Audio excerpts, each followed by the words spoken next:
৩৪,০০০ টাকা ধার নিয়ে পরিশোধ করতে না পারার জন্য মুক্তিপণ ৩.৫ লাখ টাকা এলাকায় তুলে নিয়ে গিয়ে আটকে রেখে বাড়িতে ফোন করে মুক্তিপণ চাওয়া হয় ৩.৫ লাখ টাকা। আর তার সাথে চলে মারধর। পুলিশ সেই এলাকায় গেলে পুলিশকেও আটকে রাখার অভিযোগ। অবশেষে পুলিশের উদ্যোগে তাকে উদ্ধার করে নিয়ে এসে পরিবারের হাতে তুলে দেওয়া হয়। ঘটনাটি ঘটে নিউ ব্যারাকপুর থানা এলাকায়। পরিবার সূত্রে জানা যায়, নিউ ব্যারাকপুর ১৮ নম্বর ওয়ার্ডের দক্ষিণ কোদালিয়া তালপুকুরের বাসিন্দা পূর্ণেন্দু ঘোষ বিরাটির এক ব্যক্তির থেকে ৩৪,০০০ এবং ১৫,০০০ টাকা ধার হিসেবে নেয়। যদিও ১৫,০০০ টাকা পরিশোধ করলেও ৩৪,০০০ টাকা দিতে না পারায় গত শনিবার দুপুরে বাড়ি থেকে তুলে নিয়ে যায় তিনজন বিরাটি নবনগরের বাসিন্দা। তারপর বিরাটি নবনগরের মাঠের পাশে এক বাড়িতে আটকে রেখে চলে মারধর। পরবর্তীতে পরিবারকে জানানো হয় ৩.৫ লাখ টাকা না দিলে পূর্ণেন্দুবাবুকে ছাড়া হবে না। পরিবার অবশেষে নিউ ব্যারাকপুর থানার ভারপ্রাপ্ত আধিকারিক সুমিত বৈদ্যের কাছে দ্বারস্থ হন। তারপরে ওসি নিমতা থানার সাথে যোগাযোগ করে পুলিশ বাহিনী পাঠায় বিরাটি নবনগরে আটক পূর্ণেন্দুবাবুকে উদ্ধারের জন্য। কিন্তু সেই পুলিশ ফোর্সকে আটকে রাখার চেষ্টা করে অভিযুক্তরা ফোন করে দলবল ডাকাডাকি শুরু করে পরিকল্পনা নিয়েছিল।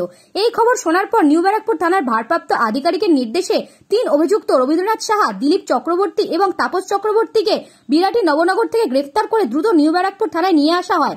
পাশাপাশি পূর্ণেন্দু ঘোষকেও উদ্ধার করে নিয়ে আসা হয় থানায়। ধৃত ৩ দুষ্কৃতীকে মেডিকেল করিয়ে ব্যারাকপুর আদালতে হাজির করা হয়। নবনগরে আমি দুধ বিক্রি করতাম।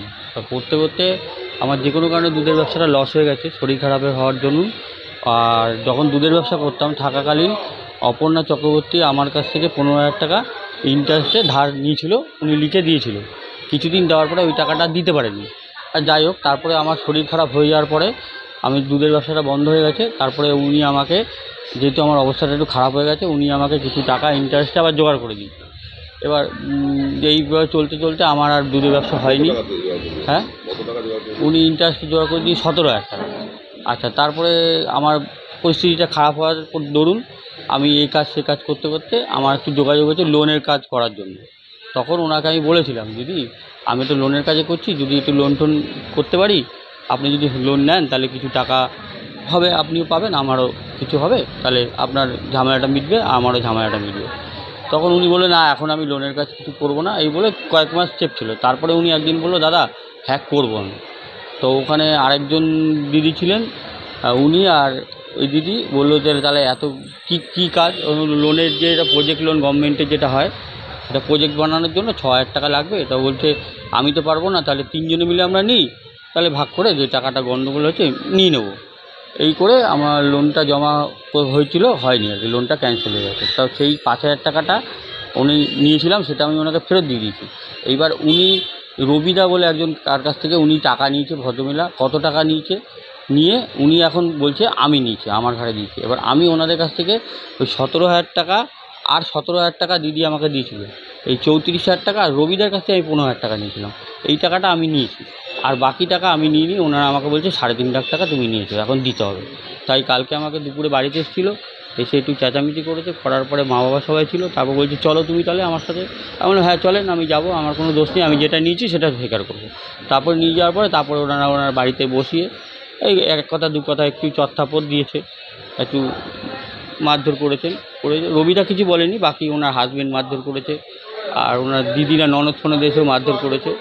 করার পরে আমাকে বলছে, আমি তখনও বাড়িতেও যা বলেছি, মায়ের মাথায় হাত দিয়ে বলেছি, এখনও বলছি, তখনও বলবো, আমি ৩৪,০০০ টাকা আর ১৫,০০০ টাকা নিচ্ছি, আমাকে বাকি জামিনদার কেন দিচ্ছে, আমি তো সেই টাকা নিয়ে নিই। আমার বাবাকে বিআরটি থেকে কিছু লোক আছে, আমার বাবাকে দুপুরবেলা ২:৩০টার সময় জোর জবরদস্তি করে তুলে নিয়ে যায়। তো আমার কাছে বিকাল ৫:৩০ পৌনে ৬ নাগাদ ফোন আসে এবং তাকে ছাড়ার জন্য ৩ লক্ষ টাকা পর্যন্ত চায়। তো আমরা তারপরে আমাদেরকেও যাওয়ার জন্য বলে, কিন্তু আমরা যাই না এবং খানিকক্ষণ অপেক্ষা করার পরে আমরা পুলিশের দ্বারস্থ হই। তো পুলিশ বড়োবাবু তুরন্ত আমাদের তুরন্ত পদক্ষেপ নেয় এবং যারা অপহরণ করেছে তাদেরকে গ্রেপ্তার করে এবং আমার বাবাকে এখান থেকে উদ্ধার করে নিয়ে আসে। কী বলেছিল তারা করে কী বলেছিল? প্রথমে মুক্তিপণ হিসেবে ৩ লক্ষ টাকা চেয়েছিল। ৩ লক্ষ টাকা দিলে ওরা ছেড়ে দেবে। তারপরে আমরা সঙ্গে সঙ্গে ওইখানে খানিকক্ষণ অপেক্ষা করে তারপর আমরা পুলিশের রাস্তায় আসি এবং পুলিশ তারপর তুরন্ত অ্যাকশন নেয়। এখন তাদেরকে তুলে নিয়ে আসে এবং আমরা রবীন্দ্রনাথ সাহা, দিলীপ চক্রবর্তী, তাপস চক্রবর্তী এরা কি নিয়ে গেছে? এরা নিয়ে 10:30 পর্যন্ত আটকে রেখেছে। তারপরে পুলিশ গিয়ে তুলে নিয়ে আসে, আর আমাদেরকে বারবার করে ডাকছিল। এবং বাড়িতে এসেও খুব ঝগড়াঝাটি করে। আমার ঘরে বয়স্ক ঠাকুমা দাদু আছে, তাদের সঙ্গেও খুব কথা কাটাকাটি হয়। ব্যুরো রিপোর্ট, নিউজ বঙ্গ টাইম।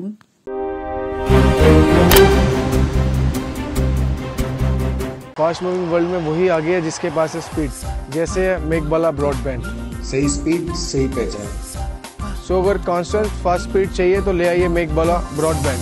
আস্থা পলিক্লিনিক ও ডায়াগনস্টিক সেন্টার, এক ছাদের তলায় বিশিষ্ট চিকিৎসকদের চিকিৎসা পরিষেবা পেতে আজই আসুন আস্থা পলিক্লিনিক ও ডায়াগনস্টিক সেন্টারে। এখানে সব রকম রক্ত, মল, মূত্র ও কফ পরীক্ষা এবং ECG, easy, ENG, NCD, PFT 24 ঘন্টা হল্টার মনিটরিং ও ফিজিওথেরাপি অতি সুলভে করা হয়। আমাদের ঠিকানা নোনা চন্দনপুকুর, চ্যাটার্জিপাড়া।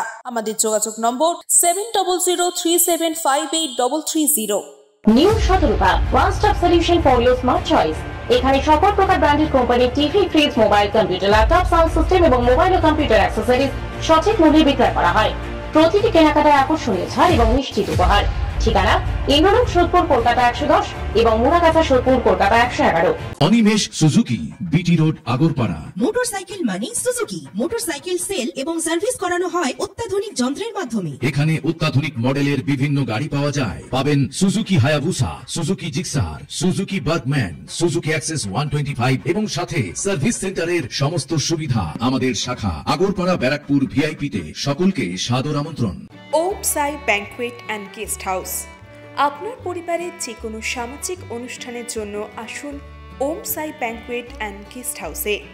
এই অঞ্চলের সবচেয়ে বড় সেরা ব্যাংকুয়েট। সিজন টাইমের ভিড় এড়াতে এখনই বুকিং করুন। আমাদের ঠিকানা ডাক্তার গোপাল চ্যাটার্জি রোড, সোদপুর, গির্জা। আমাদের যোগাযোগ নম্বর 9051714263।